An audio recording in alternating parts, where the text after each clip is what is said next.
So what's going on, everyone? My name is Terrence, and I'm here with my lovely wife and co-host, Angelica. And we are the Praters. Welcome to another episode of the Vision for Us podcast, where we talk marriage, family, kids, business, all that good stuff, man. All the stuff. All the good stuff. So what you got for us today? So today, you got something in your head. Oh, thank you. Appreciate it. Make me look fly. Yes. All right. My shiny bald head. Okay. No. Today we have gentle parenting versus old school parenting. Ooh. What actually works for raising strong, godly children? Oof. All right. This is going to be a good one. Well, first of all, let me just start. If nobody ever told you that raising human beings was easy, this is probably the hardest. Is it, if anyone, what? It's the hardest thing. No, but what did you say? If anyone ever told you? If everybody told you that it was going to be easy, like, oh, I wanted to be a mom or I want to be a dad, it is not easy. Well, just because somebody said that they wanted to be a mom or a dad doesn't mean that they necessarily I don't think we even know what we're talking about when we're like, I want to be a mom. It's not or a dad. I think we know what we're talking about. Oh, well, maybe I did. I was going to say. These little humans they are different. You didn't want no kids anyway. I didn't. I think I said that out of fear. And thank God that he didn't listen to me. Because I love being a mom. Wait a minute. Thank God I didn't listen to you. No, not you. Thank God didn't listen to me. He knew what my purpose was in life. What part of my purpose? Well, you sure can speak those things. You sure wasn't acting like you. I sure wasn't. When the good is good, okay? I got knocked up. Right. Hallelujah. I love my little babies, okay? They are something else. Yes. So, go ahead. Gentle parenting and traditional parenting. Oh, my Jesus. Not traditional parenting. Okay, what is it? Old school? Old school. Them old school parenting. Okay. Yeah. So before we get into that, right? I think because I didn't understand what gentle parenting was. Well, you sure do act like you know. What I mean, definition wise. Okay. Yes. Okay. So he's more of the strict one, and I'm more gentle. Okay. Right. Come here, Genesis. That's not how I say it. That is not how I say it. Come here, Genesis. Come give mommy a hug. What are you feeling today? Are you feeling sad? That doesn't sound like you. No. Yes, it does. Not even close. Look, I'm going to record her while she's gentle parenting Genesis and Journey. Okay. So that I can show you guys that I'm not making this up, because that's exactly how she is. So where he would share that is literally on our Instagram. So go follow us on Instagram, because it's going to be in a story. He will mainly share that in a story if you want to see that. So go ahead and it's in the description. Yeah, our Instagram will be in the description of this video. Okay, back to what I was saying. Okay, gentle parenting. I had to look it up because it's a parenting style that emphasizes empathy, respect, and understanding. Some of the key elements are connection. So gentle parents focus on building a strong connection between parent and children. Boundaries. Gentle parenting sets clear and consistent boundaries, which I don't believe. Empathy. Gentle parenting encourages parents to be empathetic and compassionate. Understanding. Seeks to understand the child's needs and motivation, and positive discipline. See, forget all that, because I'm not seeking no okay. No understanding from no child's perspective. Wait. So before he gets into that, let's go into old school traditional parenting, okay? It is a traditional style, child rearing often associated with stricter discipline, strong emphasis on respect for authority, clear boundaries, less focus on negotiation. Typically characterized by practices like consistent rules, immediate consequences for misbehavior, and a strong emphasis on chores, manners, something including physical punishment. Okay. No, let me get into the key aspects of it, because we need to set this up. Okay. Go ahead. And I'm getting this from Google. It's not like I did a lot of research before the episode. So So strict discipline, we talked about respect for elders, teaching children to always respect their elders and authority figures. Mm-hmm. They are emphasizing on chores, limiting screen time, restricting television and electronic device. All right. And they also, this is their favorite quote, because I said so. Oh, that is my favorite quote. They have this parenting style produces strong work ethics, so children may learn responsibility and self-reliance by doing their chores. Hold on. Okay. We're going to get to it. We just got to set it up. What I'm just saying, how did the kids turn out? If you're gentle parenting, you didn't get that when you read they didn't give me all of that. Oh, okay. Okay? They didn't give me that. Okay. Google failed me, y'all. I didn't do a lot of research, okay? Right. Clear expectations. Children may understand what is expected of them due to consistent rules. Mm-hmm. So here's some of the negatives. You don't want to hear the negative? Why do we need to go in? Go ahead in the negatives. No, we're not going to get into that. But they do give some negative, because that goes to show you that even Google want to kind of eliminate this style of parenting in today's society, because kids are different. Mm-hmm. So anyway, kids are different. And it's very different. There's a lot of them. Like, I would have never fixed my mouth back in the day. He was bullying me because I was talked about, or someone was talking about me, or someone got typing thug fingers, calling me names over the internet. Like, really?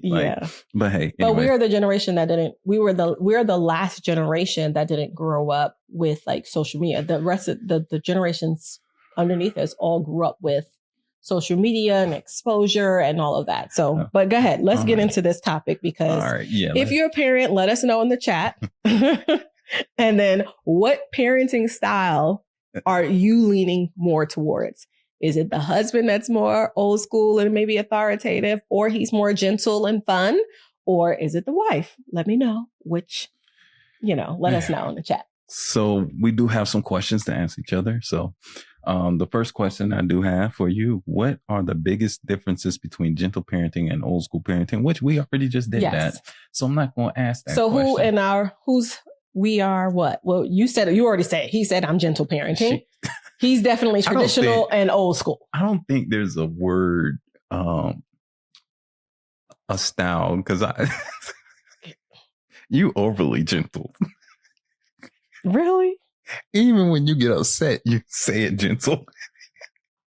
Well, first of all, I'm not a yeller, but even if I'm mad at him, I'm gentle too. I'm not always aggressive to you.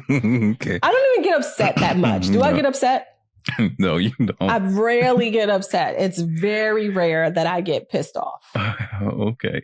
He gets pissed off. Is it just a tick, and he's through the roof. Me, it's layers to this. Okay. How were we raised, and how has that influenced our own parenting style? How were you raised? So my mom, I only had her until I was 10. Right. And she was gentle and authoritative all in one. Okay. Because she was a single parent. Okay. My father was an immigrant, and so he wasn't in our lives. He was kind of back and forth. Mm. She was authoritative, but she communicated effectively with me very well.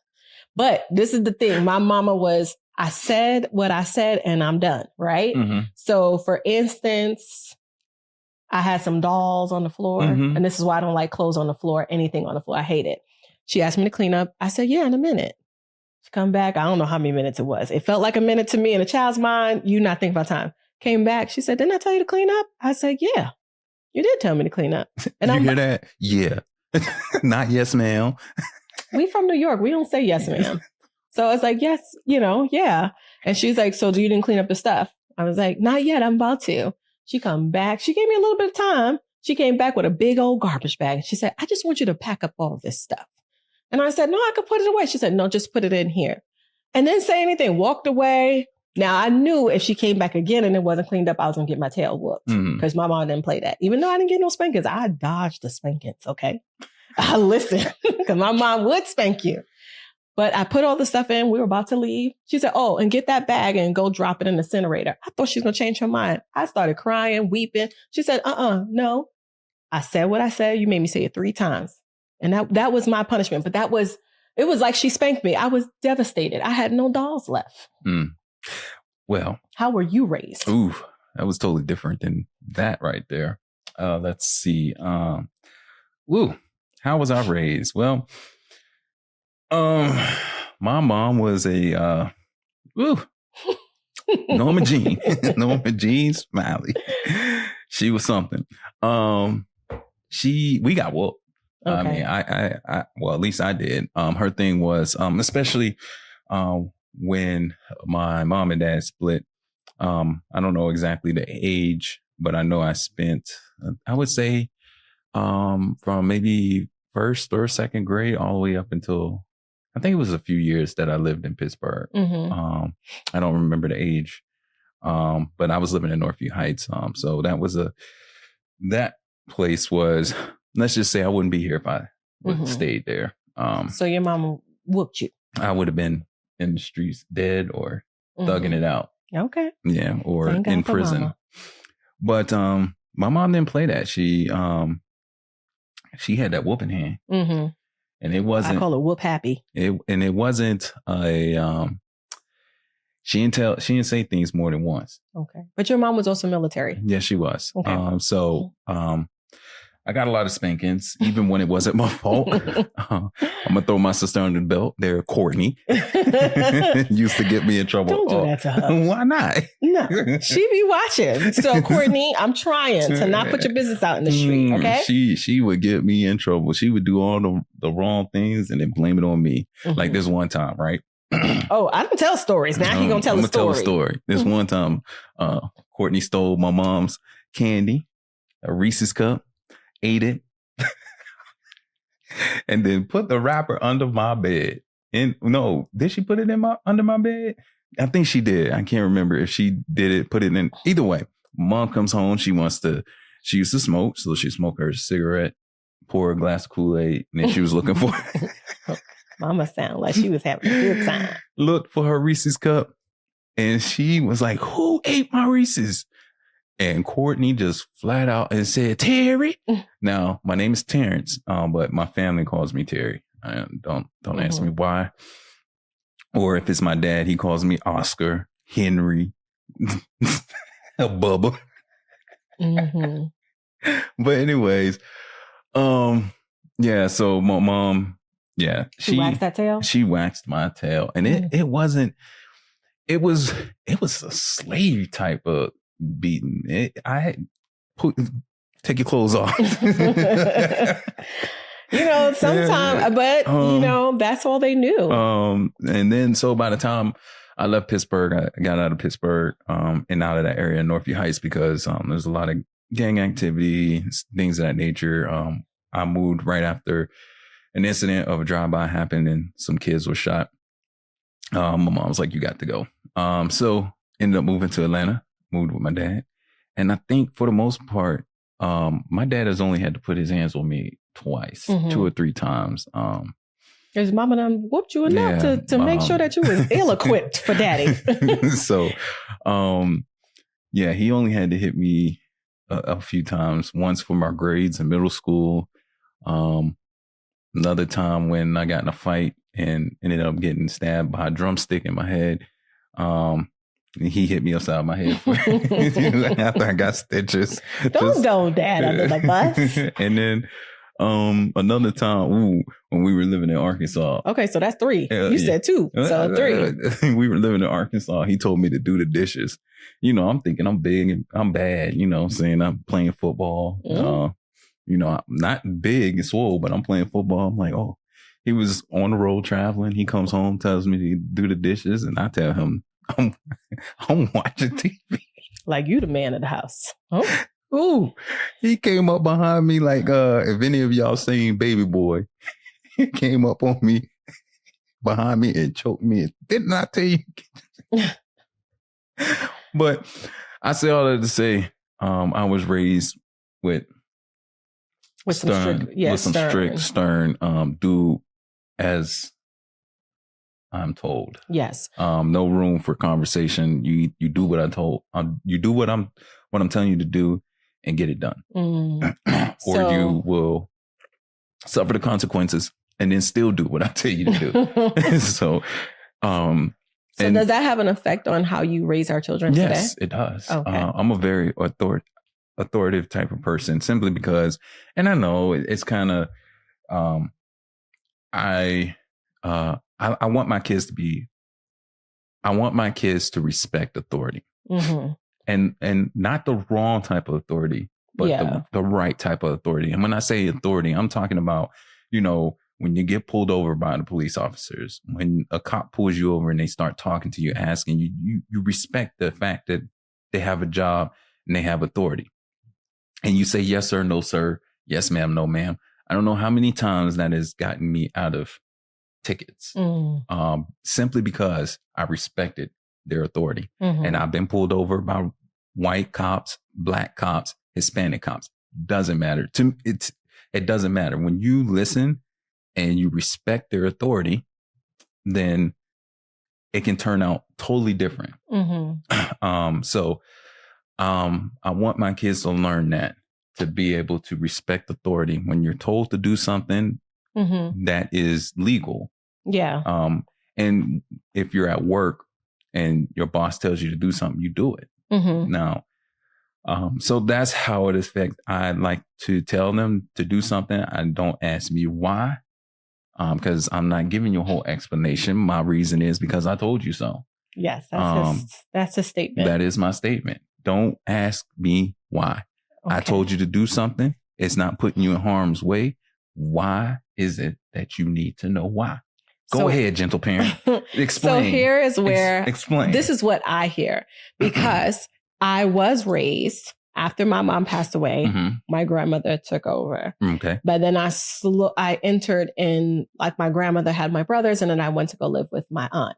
And my aunt was very authoritative in her approach, which was fine. I just knew how to follow orders, and I didn't want to get in trouble. So I knew that I fit in real good. She already had 4 children. My cousins are like my sisters.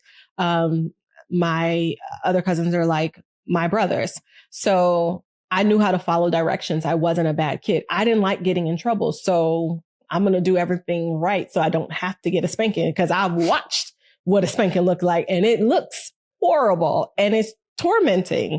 So I just prefer not to ruffle those feathers. So I stayed in the good lane. I'm like, I'm not doing nothing so that I don't get in trouble. So I was exposed to authoritative parents, parenting style. I lean more to when you say why, and the children, I know that children will try to play you, but I believe what I hear is, not that I'm giving you an explanation, but I can say to you, these are the reasons why. How do we teach a person if you just say, because I told you so? Okay. So I think there's teachable moments, and sometimes your response is always because I said so, when this is a teachable moment. Like sometimes they don't understand. Okay. So you tell your child, go do the dishes, and they say, why? I'm not talking about that. That's what I'm. That's all. Yes. Why are you asking me why after I told you to do the dishes, or go take a shower? Like this whole thing with my children journey in Genesis. Sometimes Genesis wants to be first. Sometimes he don't. When I tell him, hey, no, he wants to be first at everything else except for the shower. Go take a shower. Well, why I gotta be first? Negro, because I told you so. Like, that's not a teachable moment. No, I agree. I'm not saying. I just think they ask why all the time.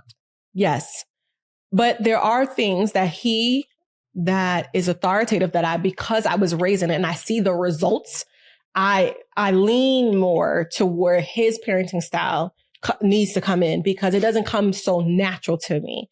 For instance, but that's another reason why it's important to raise your children with husband and wife in the home. Absolutely. We're not going to be the same. We're not designed to be the same. And I think that you will learn from your spouse. Like, he is more structured and more organized, and I'm organized too. We share that in common. Thank God he doesn't like a messy house or anything like that. And so we give our kids a lot of what people will say, it seems like a lot of rules. Like, we decided that it was no more tablets. We didn't like the result of them feeling so connected to it and screaming and like, I want to keep it. So we both made that executive decision. I'm like, no, this is a good thing. But I don't say because I told you so. It doesn't even come to my mind. I don't know why. It just doesn't come to my mind. And I don't always explain, but I'll say, I ask them, does this make sense what you're asking me? Okay. Yeah. And then they're like, because I want them to be thinkers. And I think that's the benefit of us raising them both in a household. Now they do be trying to play us against each other. That's what those children be doing. Okay. What does the Bible say about discipline and raising children? Spare the rod, spoil the child. And what does That's it. It says a lot of other things. I don't have all the scriptures. But what does that particular statement means? When you spare the rod, I think that sometimes we always look at it as a literal term, right? A literal sense. But the Bible, if anything is before in the Old Testament, is the Hebrew definition. And if you read in the New Testament, it is the Greek definition. Okay. So you can look up those different words in the concordance if you have that. And the Blue Letter Bible app gives you that if you want to use it on your phone. My mom used to say that to us all the time, that I am doing God a disservice if I don't discipline you. So when I would hear spare the rod, spoil the child, she would always say after that, I have to answer God how I discipline you. So if I don't discipline you in the way that you need to be disciplined, I'm being disobedient to God.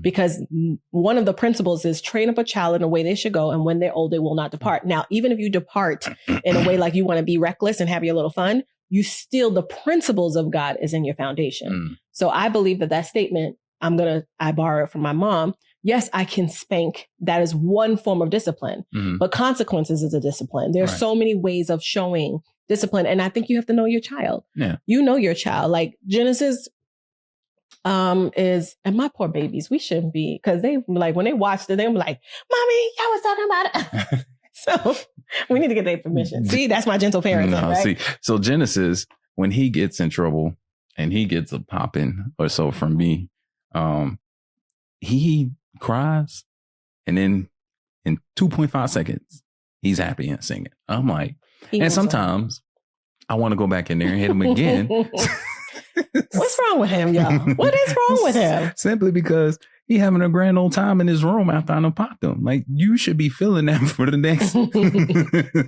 3 days. Nope. And so I'm like, man, I'm thinking in my head, did I hit him hard enough? I ain't hit him hard enough. I need to go back in there. But this boy moves on so fast. He be in a full worship concert. Just a whole. and maybe he felt bad from getting popped, and then he needs to go into his worship. I don't know. I don't know. Journey, she holds a grudge. She like you. Yeah, she like me in that department. She holds a grudge, and I don't really spank her. I don't too much put my hands on her. And I think what I can say is having a daughter has really brought down my parenting style somewhat. Change your parenting style. Change my parenting style. Simply because I don't want to get them. They're young. And right now, although they're 8 and 7, they might not understand why, especially Genesis, I might hit him for something, but then don't turn around and hit her for the same thing. That's when you have to communicate. You start communicating a lot. I've started communicating a lot more, simply because I don't want my daughter to be thinking it's okay for a male to put his hands on her. So, which in turns, helps me to have a little bit, gives Genesis and my oldest son a little bit more grace. Yeah. When it comes to them, because it's like, I wouldn't hit Journey right away because she did this. So let me just talk to them and not put my hands on them. Now, there are some certain things where I will hit Genesis for right away for putting his hands on the sister, pushing her, grabbing on her, being disrespectful to you, yelling and talking to you all types of way, with that deep voice like he a man. Yeah, they try you, y'all. But it has changed. It's helped me to communicate more. Yes. And to have more grace. Well, I'm grateful for the daughter. Yeah. Because when we first got together, it was just our oldest, and I was very surprised of how he was, because he was little. And he's like, he's going to grow up and be a young man. So there's certain styles of what Terrence implements in our children that I know is from his parenting styles, because the results show our kids are very well mannered. They are very respectful. They are very, they listen to authority, but our children would also challenge it. And here's the thing, that if it sounds anything contrary to what we are teaching them, they will challenge it. And I love that. Yeah, they will. Because they are leaders. And that's what we tell them. You are a leader and not a follower. So that leans more towards my gentle parenting and us kind of instilling and having these conversations about certain things that we believe, right? There's we had a whole episode about our family creed. If you didn't, it's going to be in the description of this video. You can go watch it after. But our standards are so ingrained in them that they can speak up if it sounds contrary. Right. So yes, we're teaching them to listen to your leaders and listen to the people that are responsible for you. But if it's something that goes against what we believe as a family, you have the right to speak up. On. Yeah. And ask questions. Yeah. Just don't ask me questions. Don't ask daddy no questions. How do we correct our children while still showing them grace? Which I think I've already covered that. Well, you do. I think I lean all the way to grace. And I actually tell them, I'm giving you grace. Not she because goes into a whole explanation. I'm like, what do you get? It's like, just... Because he looks at them as little people, you don't right? need to go in a whole explanation about... And I feel like I do. I'm giving you grace. You got one more time because I'm giving you grace. And then that one more time turns into 20 times. I'm like... So I'm working on that. I'm shaking my head like, okay, she don't really mean that. She's like, oh, y'all pushing my button. Y'all got one more time. And that one more time happens, turns into 10 more times. I'm like, she's still... Listen, this parenting life is not for the weak, okay? It is not for the weak. I explain to them and communicate with them because I just want to give them language. I think that dad is dad, and I don't talk down. Oh, that's just how daddy wants it. If dad said something, I stand firm on what dad said. And when they start getting on my nerves, I got reinforcement. So I just be like, listen, that's not in my wheelhouse. So it's good to have that's, we lean on each other in our parenting styles because it's not natural for me to go there. But if I have had to spank Genesis and Journey. It's not that I don't believe in it. It's just not my first result. And I do speak to them a lot, and it's not even that I desire, it's just in my natural nature. Yeah. So I don't try to go out of my natural nature, and it's in his natural nature. Yeah, your natural nature is to talk. You do. Yeah. You talk a lot. Okay. I love it. Sometimes. But then if I don't say nothing, he's like, why are you quiet? What's wrong? Can you talk to me? I'm like, I don't have nothing to say. And it's quite often. Who are you talking to? Yeah. It's like, I just don't have anything to say. I have nothing to write. I have nothing to share, and you don't like that. Okay. That's the next question. What are the dangers of being too strict or too lenient? So, well, look at the generation now. You're very lenient. Everything goes. I think being too lenient will set them up for failure. It'll set them up for thinking that they can get away with anything if you don't correct it at home. Too lenient is, let's say, stealing or lying. I feel like there's no leniency when it comes to lying, stealing, cheating, putting your hands on teachers or adults. And when you let that slide, or disrespecting the other parent, like when it comes to you, if he raised his voice a certain way, I'm coming out. Yeah. And he has raised his voice to me. And if he talks reckless, he's not only getting it from his mom, but I'm coming out and I'm handling it too. So, and even Journey. Same. If she says things reckless, or, girls are a lot different, and they're slick with their mouths. So she gets it from her, and she gets it from me, but it's more so from her. That's where I feel as though the leniency, too lenient, will set them up for failure as they get older. Not only that, with that being said, outside the home, but when they get older and you're too lenient, you're not going to be able to handle them when they're teenagers. They're not going to respect you. Yeah, I've heard someone share this. It's like, oh, my parents let me do whatever I want. I felt like they didn't care about me.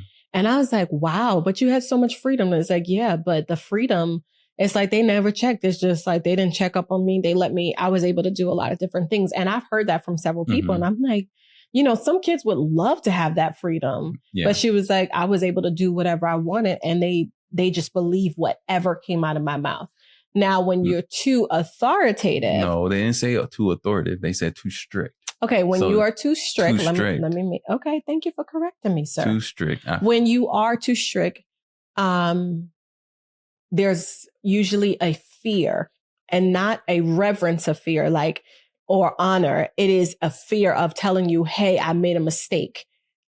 You won't go to the person that loves you the most, that's never going to steer you wrong. I think that when you're so strict, you don't give the person the room to fail. You don't give the person the room to think, choose, and decide. One of the things about raising a human being is to cultivate the fact that they can start to implement some of the things that you instilled in them. So you got to give them a little bit of room to exercise those particular things that you instilled in them. When you give them no room to exercise those things, they're just going to be like, either they wait until they're older. And that's why most people go buck wild when they get to like college. And it's like a 360 because they're just like, I'm free. They feel like they've been in a cage versus being a human being. Okay. And so they fear their parents. I think that's some of the dangers of being a strict parent. Being too strict. Okay. Being too strict. Not a strict parent, but being too strict. Okay. It's two different things. Moving right along. Okay. How do we balance teaching respect, obedience, and emotional intelligence? Ooh. I don't know if I don't know, because we're in the trenches, but I think, how do we balance it? Yeah. How do you balance teaching them respect, obedience, and emotional intelligence? Well, I think for us, we had to set the foundations of what is obedience for us, meaning there's certain things that will not slide, whether it's with me or him. Right. And so we know those things. And so that's a standard, right? And so we both communicate the same exact thing to the children that are our standards. So that is a given. I think emotional intelligence, I think that leans more on my strength. So I think we lean on each other, where for you, you're more obedient. And I am hands down, definitely, I will say you're not being obedient right now. You know that you're making a personal choice. I'll say those things, or whatever. But I think we lean on each other's strengths. What you're strong at, I lean on you to do that. Because I'm not a single parent. I don't have to do this by myself. Right. Now, to those single parents that do it, kudos. I was raised by single women. I know it's not as easy, that you have to do all three, but I think we lean on it. That's the balance, in my opinion. I think so. I can dig that answer. Yeah. I know for emotional intelligence, I would lean more on you on that aspect, because I don't know, when I see boys cry, it's just like, really? Like, dude. And I want them to be able to express themselves, because there's a lot of men that don't grow up feeling any emotion. They say, stop crying. You a man. No. Why does cry and man, what does that have to do with each other? It's an emotion, right, that you feel. And if you suppress it year after year after year, you're going to blow up. You guys are like ticking time bombs. Okay. And that's why we have emotional man-child. Hence why I let Genesis cry for about 1 minute. And then after that, hey, okay, that's enough. Well, he be doing the most. Snot coming out of his mouth, drool coming out of his mouth. Genesis will take it to the yeah. But he has testosterone. So I'm like, you know what? He don't know what to do with all that emotion. So let it come out. And then it's like, okay, simmer it down. It's been like 3 minutes when he does cry, because he doesn't cry a lot. So when it does happen, it's like, I can't hear that for 3 minutes. Yeah. Dude, 1 minute. Like, poor babies. Like yesterday. I don't even remember what he did yesterday, but I grabbed him and told him, picked him up by his arm and walked him to the room and talked to him. Now, he's not abusing my child, so don't let it sound like that. I'm not abusing online streets is going to be like, you picked him up by his arm. No. I mean, and grabbed him, told him to get up. And now don't get it twisted. Genesis is not a little punk. He'll try me sometimes and he'll move his arm and try to tense his arm. And like, dude, you're not stronger than me. Mm-hmm. But I walked him to the room and I talked to him and he just started crying. And I'm like, dude, what are you crying for? Did I hit you? But it was just emotions. Did I hit you? No. But that's what you hit is an emotional pain, not a physical pain. No, I didn't hit you. There's no reason. You're getting talked to sternly. Yes, in a stern way. You don't need to be crying. You don't see. Because when you talk to another man and he talks to you stern, you're gonna start crying. So I understand. You're always thinking about. I'm thinking about the future. Yes, and I'm thinking when about the right now. When you become 13, 14 years old, and another 13, 14-year-old talks to you in a stern way, you gonna just stand there and start crying? Or not defend yourself because you're kind of cowering down. You don't need. I see it both ways, but I was just like, you emotional. You hurt his feelings. That was it. But I didn't say anything. And it's not because I'm passive. I think that he understands the role that he's going to have to play one day. Mm-hmm. And since he knows that role better than I do, because as women, we can have all the opinions that we want, but we're not a man. No. And I don't know what it feels like to be a man, nor do I ever want to find out. So with that being said, I allow him to lead in that area, and I'm mom, and I stay in mom's place when it's necessary. I don't try to be in his role and be in my role. I think that goes both ways, because sometimes and as long as he has to disrespect you, I allow you to handle the situation. Yeah, for sure. But the moment he talks to you sideways, I'll be running out. If I'm not around, I come out of nowhere. First of all, this is the funny part. This is how you know there is a reverence and a fear. One time I was telling them to do something and they weren't moving. And I said, I know I'm not speaking another language. They heard his feet, just a little bit of movement, jumped up, got the results. I said, oh, that's all it takes? I said, I'm about to start texting him. They not listening. It's like, I always said when I became a parent, I don't want to be that parent that's like, I'm going to tell your father. Didn't want to be that person. Slowly but surely, it starts coming out every now and again. But I don't say I'm going to tell your father. I just say, do you want the consequences that comes from your dad? Because when you don't respect me, you're not respecting your dad. And they're like, they never seen it that way. Right. So I just use it as a reinforcement, and that works. All right. What's one parenting mistake we've made and learned from? Ooh. And we're still in it because they're only 7 and 8. So, yeah. And Lord knows, however long this podcast lasts, you might even get a chance to have them on the mic. A parenting mistake I made. I definitely can say one of the mistakes that I made was not creating healthy boundaries with my children. I think as a mom, they love you, they adore you, you want to be with them. But if you don't create a boundary where they understand that you're a person and that mommy needs her time and that sometimes I need a break, not from them or not from parenting, but I need quiet and I need you to respect what I'm saying and that I'm not always going to be accessible. That was a mistake that I made very early on that I had to start doing. Once I realized it, I had to start implementing it quickly. Yeah. Like, no, if I want to stay in the room and do certain things, you guys are self-sufficient. Y'all can do those different things. And for me, the one mistake that I think I've made as far as being so militant, to the point where when I ask them questions, especially Journey, she kind of shies away from answering the question when I ask her questions because they're afraid of the reaction that they might get. So now I'm more so working with Journey. Hey, when I ask you a question, you can answer it and answer it honestly. Don't worry about my reaction. I'm opening up the door for communication here. Yeah, you're changing. Yeah. A little. No. And I think your style of parenting is helpful for the type of children that we want to put out in society.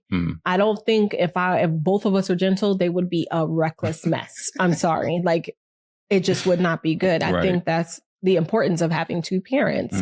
I can stay in nurture. I can stay and teach.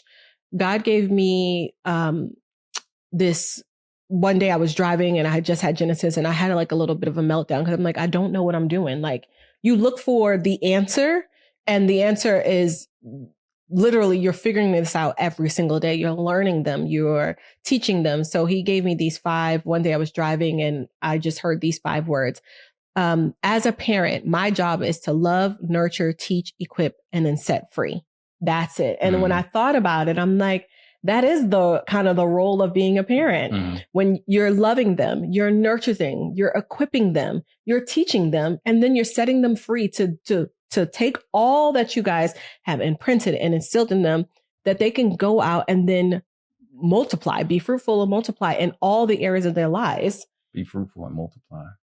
Not in the aspect of having a bunch of babies. I'm just saying, like, they can prosper in other areas. Will they make mistakes? Like, the goal for us is that they will make mistakes, but you have us. We're not going to scold you for your mistake. Now we can coach you through it if you want our help. And that's the, I'm scolding them. I'm scolding them for every little mistake that they make. I'm just playing. He likes to play a lot. I'm just kidding. I'm not doing that. No, but you want a place where they can come back. Like, something that changed in him. He used to always say, when they're 18, they're out of my house. Yeah. And I was like, did you know it all at 18? No, but I also joined the military. Yeah. No. So different choices, right? Right. But there's many 18-year-olds. I think of it, it's like yes, they get a chance to adult a little bit. And that's where you teach, you equipped, you are now setting free. There's going to be certain responsibilities that they will have. But now the way I view it is totally different. I don't want my kids, unless they say, hey, I'm going to go join the military. Or I would just want to, but they'll always have a place here. Wherever our home is, they'll always have a place. And the door will always be open to them. Yes. And that's something that he was adamant about. 18, you're done. Because you think of it, and I'm coming from a parent aspect. Okay, I gave you what I needed at 18. You need to go ahead and go out and you need to be out, go to college, do something, whatever. And training wheels, though. It's like training wheels. That way me and mommy can go and, live our best life because we've done it. But when you look at it from that standpoint, you're kind of throwing them to the wolves. So now more so, hey, my door is always open. You don't have to leave the house at 18, but you do have to figure out what you're going to be doing. Have a plan. And just don't think that mommy and daddy's going to be sitting up in this house all the time. That's what you want. You just want the freedom, right? Because, at that point, if you want to eat, I'll put a little groceries in the house. But after you eat up all those groceries, you better go figure out how to put them back. Because I don't know when me and mommy coming back home. So I look at it totally different now, to a point where I look at it from the standpoint of, I wish I would have known that I always had an open door policy. I've always, even with my mom passing, I've always felt that there was an open door policy with my grandma. Like always, there's an open door policy with mainly all of my aunts. So there definitely was that feeling of security. But because I lost my parents at such a young age, and this has nothing to do with their parenting and how when you lose a parent at such a young age, there's an abandonment that takes place. You don't feel like there's this, even though I knew I belonged to that family, it's like there's nothing like having your own mom, right? And so my grandma did a good job of always making us feel welcome to come over. There was no questions. And she did that for all of her grandchildren and her great grand. So it's just who she was. But I think for what I just never felt that way about, okay, you're 18, you have to be done, because I knew that I had so much to learn. I was trying to adult, but you are a toddler in adulthood. You don't know anything. And it's the same thing with when they are toddlers, right? They start walking and they're trying to feel around, but then they fall, and who's there to guide them? And if you let the world guide them, then they'll take on principles or adapt principles, thoughts, and things that are totally contrary to what you have groomed them, what you have instilled in them. And I think that as parents, it can be detrimental. And it's mainly in our culture. Yeah. Last question to close out this episode. How can parents find a biblical middle ground between these two parenting styles? Well, first you just got to read the word and pick out the scriptures that that are going to help you, because we're not in a challenging time right now. No. And I heard, this is just through the grapevine, that it becomes more challenging when your kids become teenagers. Yes. So we're not there. We're not quite there. So we don't. We can only speak from the place of where we are now. Where we are now. I have had friends that have teenager kids, and I have asked questions like how it is. And the friends that I do have, they are in similar beliefs, and the standard of their children and how they're raising their children makes a difference. So just witnessing other people who are raising young adults and teenagers, the parenting style does change. So I think when it comes to the word of God, I think it's easier when you imprint the word of God in their hearts really young than when they become teenagers. They just have a different principle. So here's my take on how parents find a biblical middle ground between these two parenting styles. My thing is, first of all, you're not going to see, and this is the importance on why if one of our episodes, we talk about the difference between a covenant and a contractual marriage. Yeah. It's important to have man and wife, man and woman in the household. Yes. Parenting, children. Yes. That's the way God has intended it to be. Facts. And that's what it is in the Bible. Yes. Doesn't say man and man. Doesn't say woman and woman. It says man and woman. Those two aspects right there you're already going to have two different dynamics. Because God designed us differently. And you can't get those two dynamics, honestly and truthfully, biblically, if you're not aligned with that. Facts. And that's how you find the biblical middle ground between the two parenting styles. Yeah. They wouldn't see, even for single mothers, they're playing both roles. And it's kind of hard to play both roles when you're not naturally designed. Not naturally designed that way. Women are natural nurturers. Yeah. And there are some single moms that will know that they can't fulfill this. Right. So Which they find men. They find mentors to coach, mentor, your coaches, your children's coaches. Yeah. They do find it. But again, to find the middle ground. Absolutely. In biblical middle ground, there has to be two parents. Yeah. One of my friends, he knew this. He knew that it was important to raise his child up in a man and woman household. So although their relationship between him and his wife at the time wasn't working, he still stayed there. And he still made it to the point where his son got the principles and got both parenting styles. And although he might not know it or see it, that's biblical. Yeah. It might have been, it might not have been from the biblical standpoint, right? But the principles of because I may not be our marriage is not working. That's adult problems. Right. That's not his problem. That's not his problem. And he didn't ask to be here. And so although we're here together and raising our children, there's a part of me that wish I knew what I know now, to where my oldest son, but he sees me every summer and stuff like that. Yeah. It's not the same thing though. It isn't.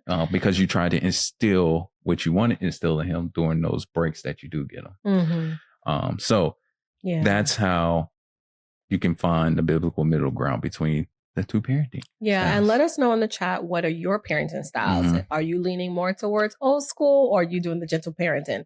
If you're doing a gentle parenting, let me know what's working, because I might need some tips. And I also want to hear what you thought about that last question. If what both of our responses were to that that last question. So there it is. That is our episode for today. Yes. Until next time. We'll see you. Bye. Peace.